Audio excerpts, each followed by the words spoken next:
New Zealand Prime Minister Jacinda Ardern has confirmed that 49 people were killed in attacks on two mosques. The main suspect, who is an Australian citizen, has appeared in the Christchurch District Court and has been remanded. Let's listen in to what Jacinda Ardern has to say.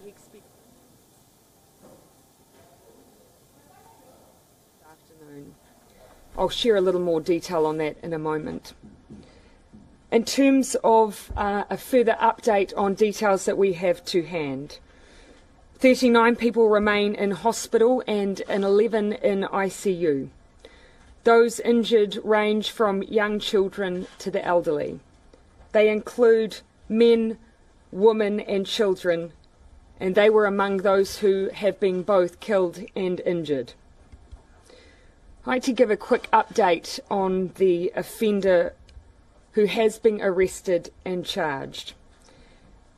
I want to acknowledge firstly that the police responded immediately to the call that they received relating to the attack.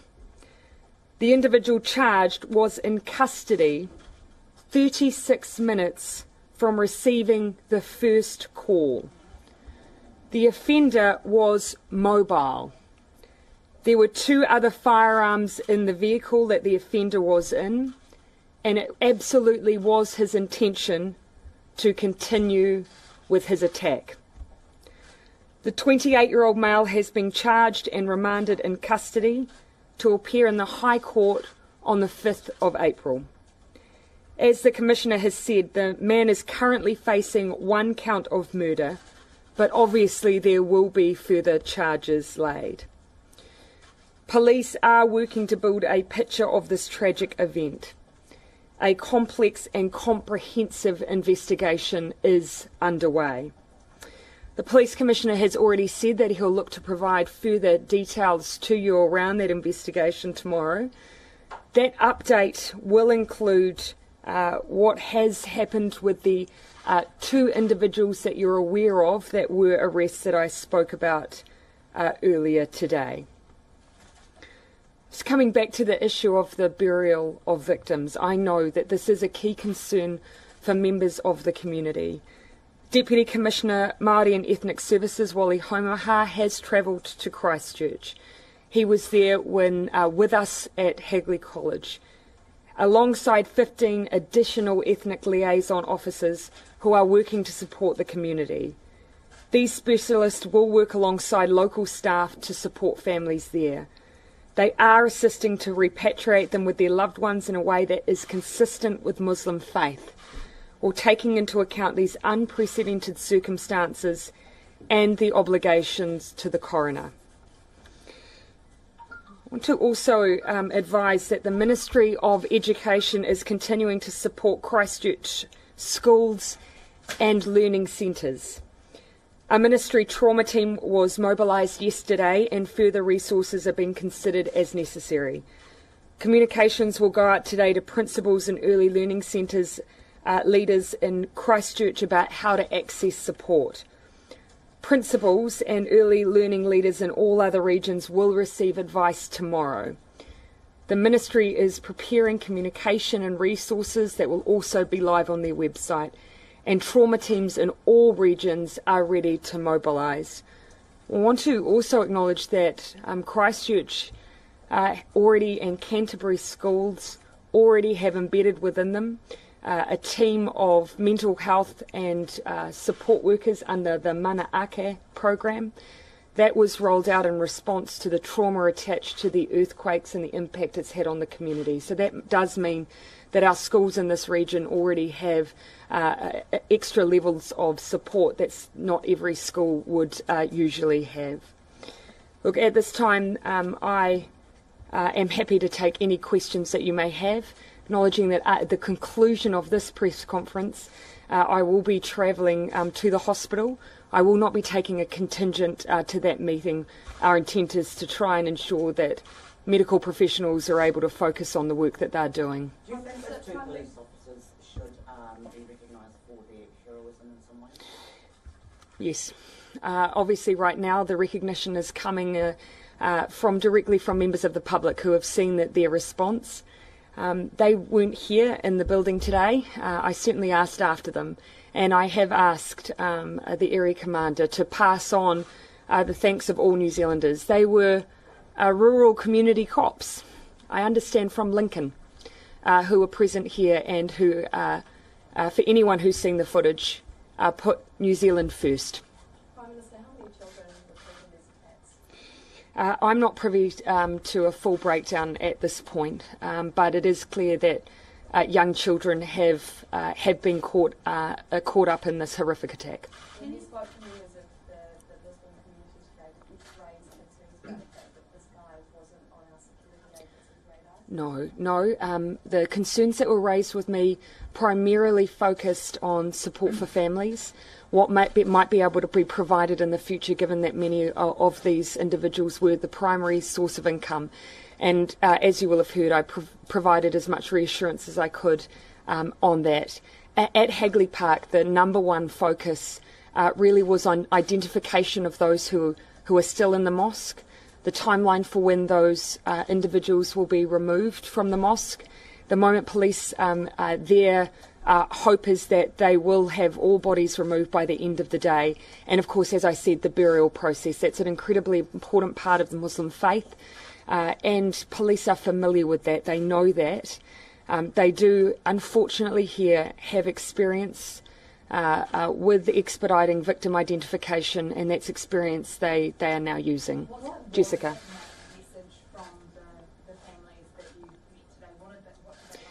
At Hagley Park, very much the focus there was on them being able to access their loved ones. Front of mind for them, of course, is fulfilling their religious expectations, and that is burial.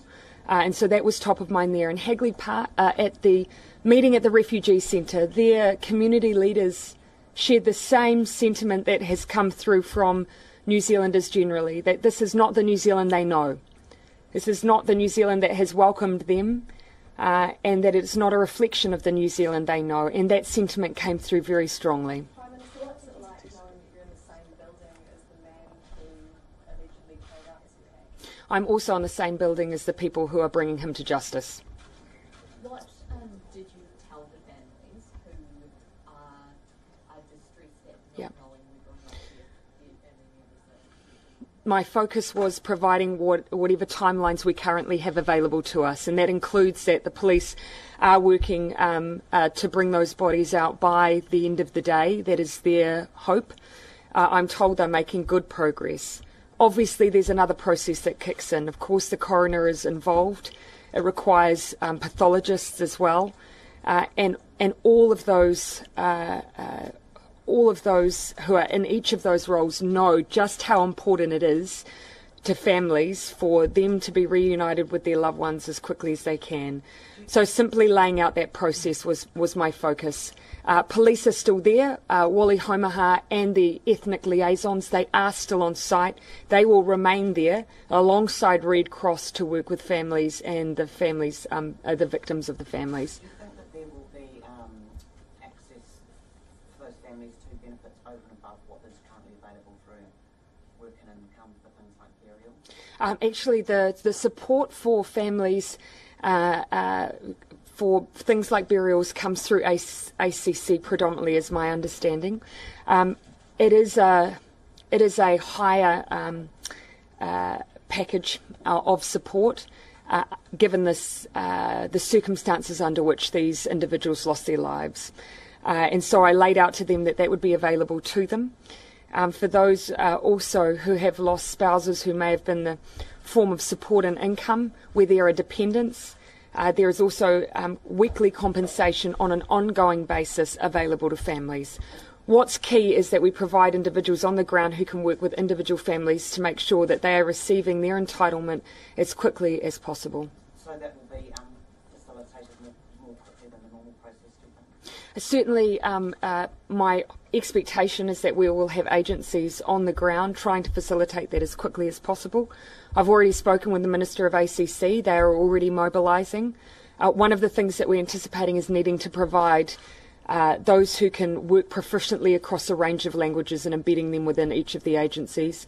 But I've asked the community to try and help us support us in that work. There was mention of the need for a replacement space for prayer in the city. Yes. What can central government do, or might you look at in that regard? That's a mantle that I think that at local government level is being taken up by the Mayor, and I'm sure the Mayor will be happy to answer some of those questions as well. My understanding is that some facilities have already been provided, but certainly that was a message that I know that they're working on, ensuring that they have the facilities they need so that they are able to continue their worship. And my understanding is that that's been taking place already.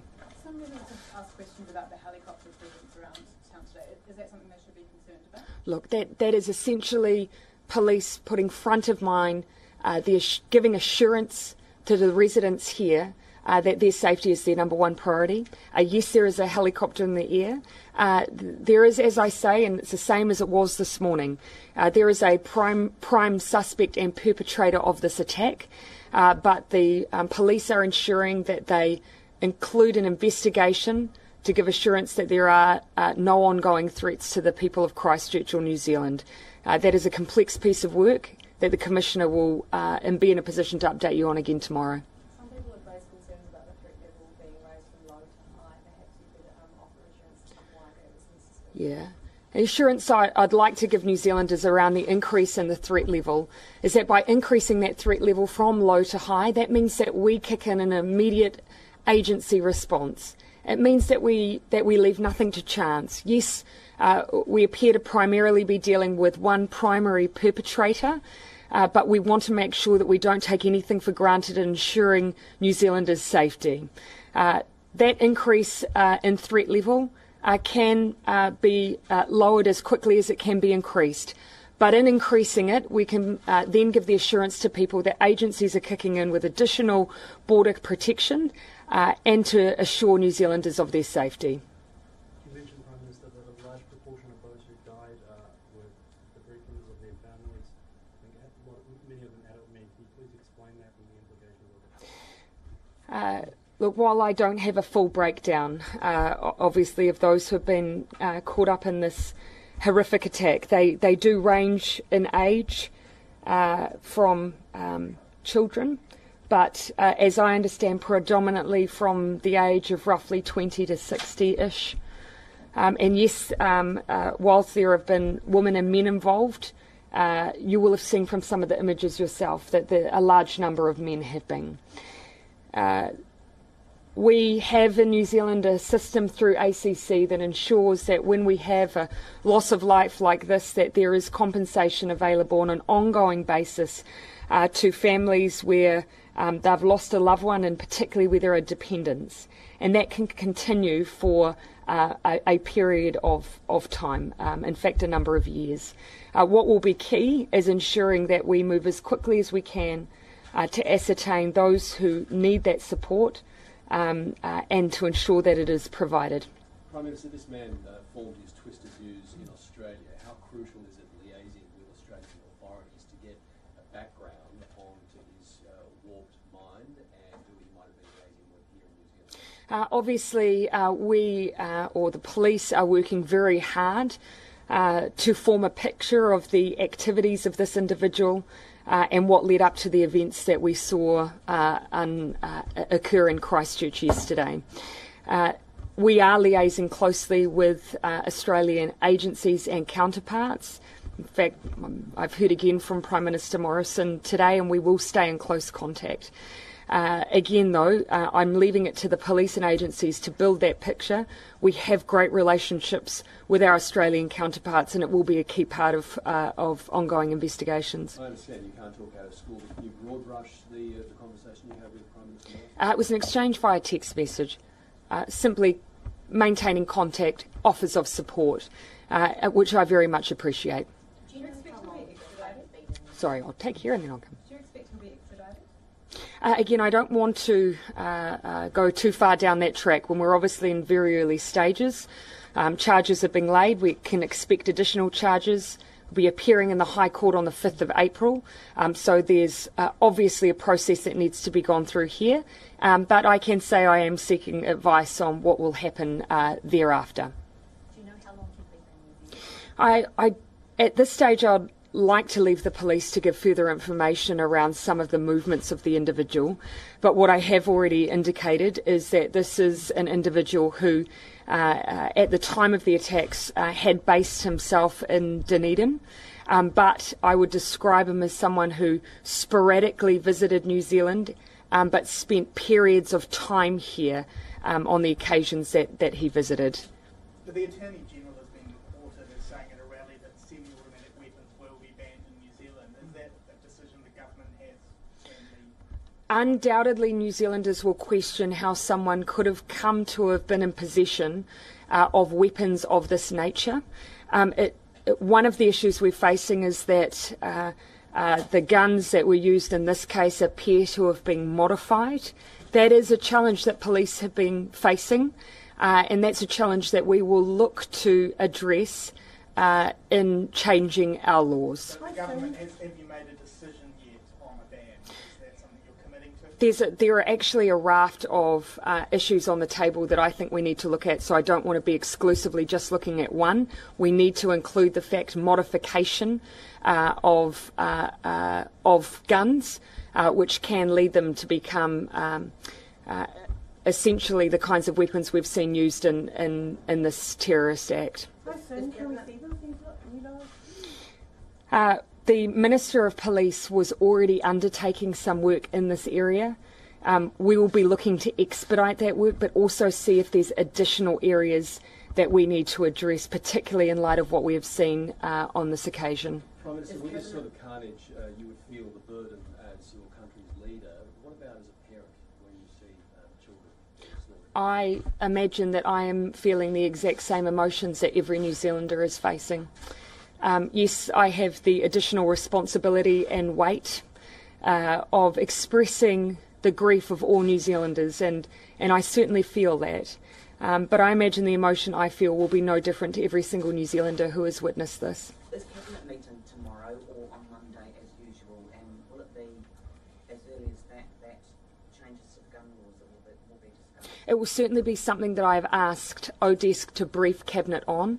I will continue to be liaising directly and meeting directly with officials and representatives of agencies, including the Commissioner of Police, through today, through tomorrow. At this point, my expectation is that Cabinet's only focus on Monday will be a briefing on what we have seen over the last 36 hours. It will include issues around our security and intelligence services, the process around watch lists, whether or not our border protections are currently in the status that they should be, and including our gun laws. I imagine that will be a significant part of conversation.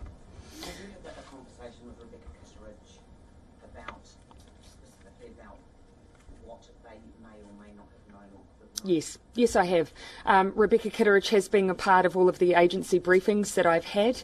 As I've already outlined to you, off the back of what has been a global rise in extreme right-wing violent rhetoric, our agencies were live to that and had been undertaking work. But again, as I've said, this individual was not on any watch list for either New Zealand or Australia. Again, what I've sought from agencies is further work to ascertain whether or not he should have been. Has anyone from our intelligence agencies offered their resignation to you? No. You'll appreciate that my focus at the moment is looking directly into any communication, any interaction that should have led to a particular agency response. We just don't have those answers at this point in time. So I'm seeking those answers, and the agencies are working very constructively. Do you think it's good enough that just because he wasn't on a watch list, that would be the only indication? Well, and that, as I've said, what we're looking for is whether or not there was any indication that that this individual should have been someone that the authorities were aware of and were proactively already focused on. Those are the exact questions that we have asked and that the agencies are working on. Again, as I've said, for the police at the moment, this is a complex investigation. My expectation is that Police Commissioner Bush should be able to give you some further detail tomorrow. But already there is criticism that security Again, what I do want to set out is simply what the agencies have advised me around the work that they had been undertaking around the existence of violent right-wing extremist groups in New Zealand. They were live to those groups in New Zealand as because of the fact that there has been a rise of that at a global level. But again, as a consequence, that had not led to this individual coming to the awareness of New Zealand agencies. Well, the reality is they're very much on the radar now, aren't they? Sorry. Shouldn't posting images of semi-automatic weapons with graffiti about the Wion migration compact? Again, and as I've said, I've asked very direct questions on agencies around anything that has occurred on social media, any indications, posting, communication that should have led to a response from New Zealand agencies. That are exactly the questions that need to be answered, and those are exactly the questions that have been asked. Minister, it seems that the internet was very central to this attack Yes. in numerous ways, particularly sort of on unregulated websites. Is that forming a key part of the government? I expect that to be a part of the briefing that Cabinet receives from ODESC. Yes. There has been another man charged in relation to this. It's fair to say this group is very much on the radar, if not actively working on this plot, and at least spreading hate speech online, and charges have been offered against one of those individuals. It's fair to say a lot of these individuals are now under the microscope. Again, I want to highlight that there is at this point a primary perpetrator here who obviously has been arrested and charged. This is, however, a complex and ongoing investigation that the police are undertaking. My expectation is that Police Commissioner Bush will give you further updates on the nature of that investigation and any other details tomorrow. I'm simply not privy or able to give those details today. You're not expecting more arrests? Again, I'll leave that for Commissioner Bush. All right, I'll take the last question if I can. Anyone who hasn't? I have one. Go ahead. My question is, we've received the tip-off that intelligence services may have had the mosque under surveillance. If they have had the mosque under surveillance, will you ask for heads to roll? Again, that's not something that I have been briefed on. Again, as I say, I can respond directly into the individuals in question, and the individual in question was not on a New Zealand watch list, so that should give you an indication of a level of surveillance there. Okay, thank you everyone.